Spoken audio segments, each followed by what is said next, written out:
नमस्कार मंडळी, मी सौ पूर्णा परांजपे. आध्यात्मिक 33 अनरसे या सदरामध्ये आपण शेवटच्या टप्प्यात पोहोचत आहोत. म्हणजे आजचा शेवटचाच दिवस. तरीही 33 अनरसे असल्याकारणाने आपण पुढील 2 ते 3 दिवस या माध्यमातून भेटणार आहोत. मंडळी, वैदिक काळापासून निर्गुण निराकार ब्रह्मतत्वाची सहजतेने भक्ती करता यावी म्हणूनच ऋषीमुनींनी या ईश्वर तत्वाला वैशिष्ट्यपूर्ण गुणांसहित निरनिराळ्या आकारामध्ये बद्ध केलं आहे. प्रत्येक ईश्वरी प्रतीकावरील श्रद्धापूर्वक एकाग्रता ही मानवी मनाला त्या त्या गुणांचे अनुशीलन करण्याची नकळत प्रेरणा देत असते आणि म्हणूनच प्रत्येक प्रतीकातील ज्ञान समजावून घेऊन त्या प्रतीकाची षोडशोपचारे किंवा इतर विविध मार्गाने केलेली पूजा अथवा भक्ती ही त्या भक्तांमध्ये आमूलाग्र बदल घडवू शकते. संपूर्ण विश्वाचं पालकत्व सांभाळणाऱ्या विश्वपिता महाविष्णूंच्या ईश्वरी प्रतीकामागचं ज्ञान आपण समजून घेणं आवश्यक आहे. वैदिक काळापासूनच महाविष्णू ही देवता विश्वातील एक प्रमुख देवता मानली गेली आहे. यज्ञो वै विष्णू म्हणजे यज्ञ हाच विष्णू ही महाविष्णूंची व्याख्या ऋग्वेदात आढळते. पौराणिक काळात व्यक्तिगत उपासनेसाठी त्रिगुणांवर आधारित अशा 3 मुख्य देव प्रतीकांची निर्मिती झाली आणि त्यांना वैश्विक कार्यानुरूप 3 मुख्य कार्याचे अधिष्ठाता मानलं गेलं. रजोगुणात्मक ब्रह्मदेव विश्वनिर्मितीसाठी, सत्वगुणात्मक विष्णू विश्वपालनासाठी, तर तमोगुणात्मक रुद्र विश्वसंहारासाठी अशा कारणीभूत असणाऱ्या 3 प्रमुख शक्ती मानल्या गेल्या.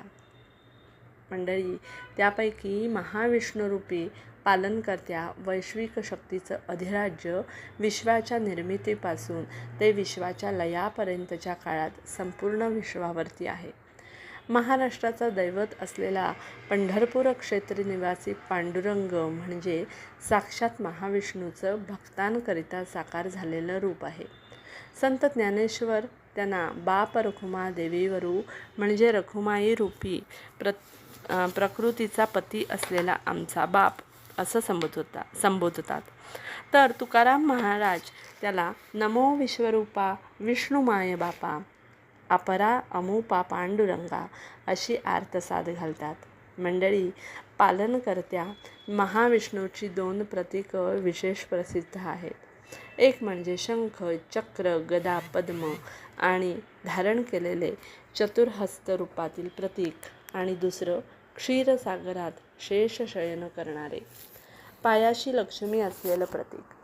ईश्वराच्या प्रत्येक प्रतीकाची निर्मिती ही आद्य ऋषीमुनींनी अभ्यासपूर्वक केलेली असल्याने या दोन्ही विष्णू प्रतीकात सूक्ष्म अर्थ सामावलेला आहे. महाविष्णूंच्या एका हातातील चक्र हे सृष्टीच्या अवतरीत चाललेल्या रहाट गाडग्याचं अखंड पुढे चाललेल्या काळाचं प्रतीक आहे, तर महाविष्णूंच्या दुसऱ्या हातातील कमळ हे सत्कर्माच्या निर्मितीचं उत्पत्तीचं प्रतीक आहे.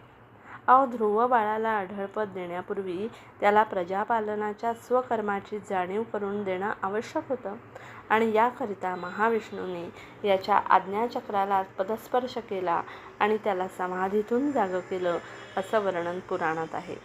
थोडक्यात काय, परमार्थ साधत असताना भौतिक सृष्टीमध्ये राहून आपल्या कर्माचं यथोचित पालन करण्याची प्रेरणा महाविष्णुरूपी सत्वगुणात्मक वैश्विक शक्ती सातत्याने मानवाला देत असते आणि म्हणूनच आपल्याला या अधिक महिन्यामध्ये विष्णूंची जास्तीत जास्त भक्ती करणं हे आवश्यक आहे. आत्ताच्या या आपल्या आधुनिक युगामध्ये जसं जमेल तसं आत्तापर्यंत आपल्या सांगितलेल्या अनेक गोष्टी आपण ऐकलेल्या आहेत. या मार्गातनं आपण एकच लक्षात ठेवणं आवश्यक आहे, परमेश्वरी तत्वाला नीट समजून घेऊन त्याची नेहमी आराधना करत राहणं हेच आपलं ध्येय असावं आणि हेच आपल्या आयुष्याचं गणित आहे. धन्यवाद मंडळी.